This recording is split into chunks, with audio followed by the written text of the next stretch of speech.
అదే వైఎస్ జగన్ అయితే ఒక్కడే లింగులు ఇటుకుమంటే ఒక్కడే ఉన్నాడు. ఏదనంటే ఒంటరిగా సింగిల్గా సింహంలాగా వస్తానంటాడు. సింహం ఎప్పుడు వస్తా సింగిల్గా చెప్తా, దెబ్బలు తిని ముసలి వయసులో. ఎందుకంటే సింహం ఎప్పుడు వేటాడదు, సో గుంపు చేత వేటాడేస్తాయి, సింహంగులు వేటాడుతాయి. కొన్ని సింహంగులు వేటాడితే ఆ వేటాడి తెచ్చి సింహం తింటది. సింహం ఎప్పుడు సింగిల్గా వస్తుంటే దానికి బలం పోయి శక్తి పోయిన తర్వాత సింగిల్గా వస్తాయి.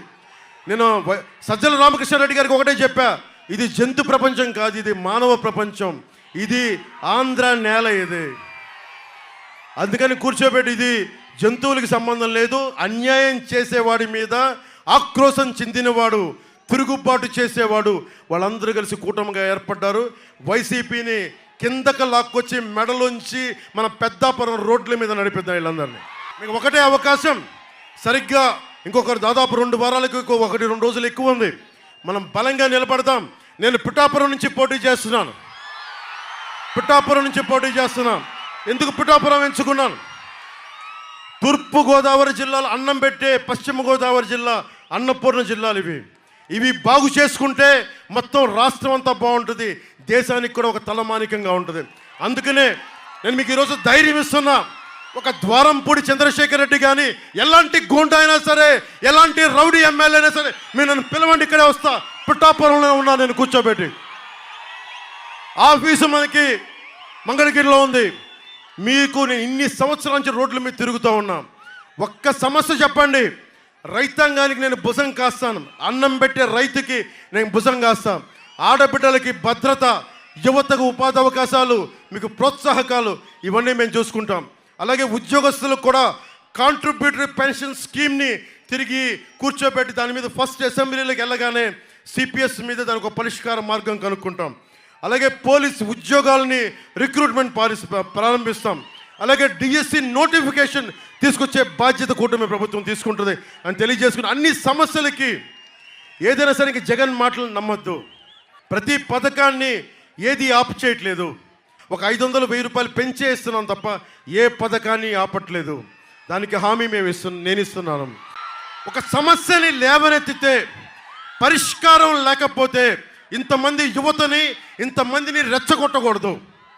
రాజకీయ లబ్ధికి వాడుకొని ఆ రోజున తుని ఘటనలో ఎంతమంది రైల్వే కేసుల్లో నలిగిపోయారు. ఈ రోజున ఎంతమంది అదే జగన్కి మద్దతుగా నిలబడ్డ వ్యక్తులు నన్ను ఎన్ని మాటలు అన్నారు.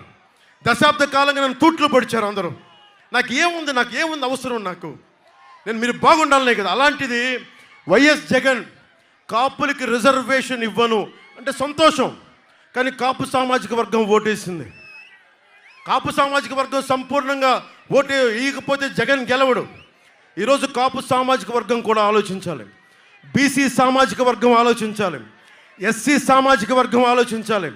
మీరందరూ కూడా కూర్చొని ఎందుకు ఓటేయాలి, కాపు రిజర్వేషన్లు ఇవ్వచ్చు ఇవ్వకపోవచ్చు, కర్రాఖండిగా చెప్పిన వ్యక్తికి కాపు సామాజిక వర్గానికి చెందిన నాయకులు వైసీపీకి ఎలా నిలబడతారు అది మీరు అడగండి.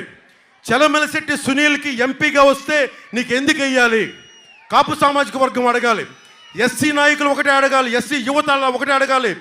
నువ్వు మా కులస్తుడిని చంపేసి డోర్ డెలివరీ చేస్తే అలాంటి వైసీపీ పార్టీకి మేము ఎందుకు ఓటు వేయాలి అని అడగాలి. బీసీ సామాజిక వర్గం ఒకటే అడగాలి, బీసీ సబ్ ప్లాన్ ఫండ్స్ని డైవర్ట్ చేసిన మీకు మేము ఎందుకు ఓటు వేయాలి. ఇవన్నీ మీరు బలంగా అడగాలి. ఎందుకంటే ఇప్పుడు కనుక మార్పు తీసుకురాకపోతే ఇంకెప్పుడు మార్పు రాదు. నేను మీకోసం చెప్తున్నాను, నేను మీకు అండగా ఉంటాను. ప్రజలందరికీ నా నమస్కారాలు.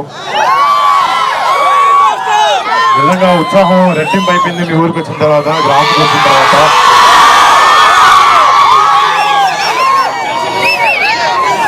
పదేళ్ల నుంచి ఎక్కువ సక్సెస్ అయిపోయినా కూడా జనాలకి మంచి చేయాలనేది అనే ఒక లక్ష్యంతో రాజకీయాల్లోకి వచ్చిన కళ్యాణ్ బాబాయ్కి ఎన్నో ఎదురింతలు ఫేస్ చేశారు, ఎన్నో మాటలు పడ్డారు. కానీ కేవలం ప్రజలకి మంచి చేయాలని ఒకే ఒక ఉద్దేశంతో ఈ అన్ని దెబ్బలు తింటూ కూడా ఈ మంచిగా ఆలోచించే వ్యక్తి పవన్ కళ్యాణ్ గారు. అలాంటి పవన్ కళ్యాణ్ గారు మీ పిఠాపురం కాన్స్టిట్యున్సీలో ఎమ్మెల్యే అభ్యర్థిగా నిలబడడం, నిజంగా ఆయన కొడుకుగా ఇక్కడికి వచ్చి మా బాబాయ్కి మా తండ్రి లాంటి వ్యక్తి అయినా ఆయనకి ఓటేనని చెప్పడానికి నేను నిజంగా చాలా ఆనందపడుతున్నాను.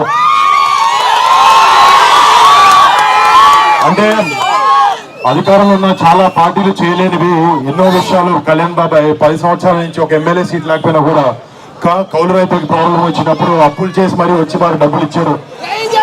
మట్టి కార్మిక ప్రాబ్లం వచ్చినప్పుడు ఫస్ట్ మొట్టమొదటిగా జనసేన నుంచి కళ్యాణ్ బాబాయ్ గారు కదిలి హెల్ప్ చేయడం జరిగింది. ఇలాగా మీరే ఇమాజిన్ చేసుకోవచ్చు, ఒక్కసారి బాబాయ్ని మన అసెంబ్లీ పంపిస్తే మన కోసం మన ప్రజల కోసం ఎంత చేస్తారనేది.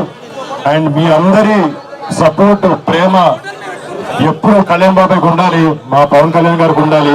అండ్ ఆయన ఎప్పుడు ఆయన నిజంగా చెప్పాలంటే చిన్నప్పటి నుంచి మా ఇంట్లో మేము ఎంత కుటుంబ సభ్యులా ఫీల్ అవుతామో ఆయన మిమ్మల్ని అందరినీ ఆయన సొంత కుటుంబ సభ్యుల్లా ఫీల్ అవుతూ ఉంటారు. బహుశా అందుకే ఆయన మా ఇల్లు వదిలేసి పండుగలప్పుడు కూడా ఇక్కడ మీతో పాటే ఉంటూ ఉంటారు. అండ్ నిజంగా ఆయనకు మీ మీద ఉన్న ప్రేమ, ఆయనకు మీ మీద ఉన్న ప్రేమ, మీకు ఆయన మీద ఉన్న ప్రేమ ఇది ఎప్పటికీ ఇలానే ఉండాలి. ఈసారి వచ్చే మే 13th ఎన్నికల్లో ఎమ్మెల్యేగా మీరు పవన్ కళ్యాణ్ గారికి ఓటేసి, గ్లాస్ కి ఓటేసి బాబాయ్ని అత్యధిక మెజారిటీలో గెలిపించాలని కోరుకుంటున్నాను. అలాగే మన కాకినాడ ఎంపీ అభ్యర్థి మన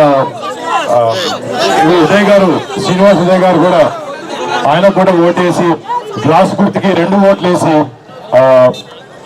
ఎంతో మెజారిటీతో గ్లాస్ గుర్తుని జనసేనని గెలిపించాలని కోరుకుంటున్నాం.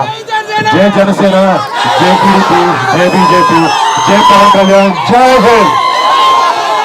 చాలా మంది మాటలు పడినా కూడా 10 ఏళ్ల నుంచి కష్టం నమ్ముకుంటూ ప్రజల సేవ కోసం మంచి చేయాలని ఒకే ఉద్దేశంతో జనసేన పార్టీని 10 ఏళ్లుగా నడుపుతూ ఇవాళ ఆంధ్రప్రదేశ్ రాష్ట్రంలో జనసేన అంటే ఒక పవర్ఫుల్ పార్టీ లాగా ఎన్నికైంది.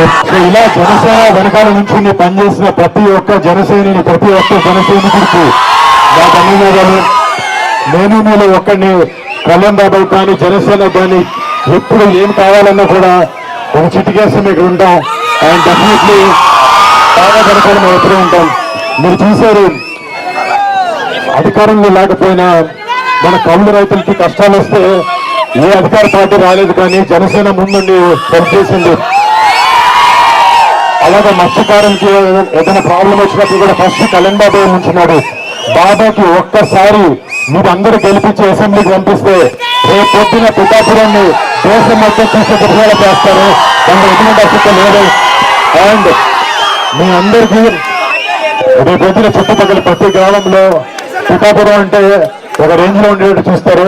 అంటే మాకు కూడా మా కుటుంబ సభ్యులకి చిన్నప్పటి నుంచి మేము నెల్లూరులోను మొగతూరులోను పెట్టి పెరిగిన తర్వాత సినిమా ఇండస్ట్రీ అటు ఇటు తిరుగుతూ ఉన్నాం. మాకు సొంతూరు అంటే ఆలోచిస్తుంటే ఒకటేలా లేదు. కానీ ఇప్పుడు మా బాబాయ్ ఇక్కడ నుంచి నుంచోవడం వల్ల మీ సొంతూరు ఏంటంటే పొద్దు నుంచి మా తర్వాత మేము పిఠాపురం చెప్పుకుంటాం. అలాగా మీరు మాకు చూపించే ప్రేమ మీకు ఎప్పుడు బాబాయ్ మీ అందరినీ బాగా చూసుకుంటారని ఒక నమ్మకం, భరోసా మీకు ఎప్పుడు ఇస్తారు ఉంటుందని కోరుకుంటూ సెలవు తీసుకుంటాను. జై పవన్ కళ్యాణ్, జై జనసేన, జై హింద్.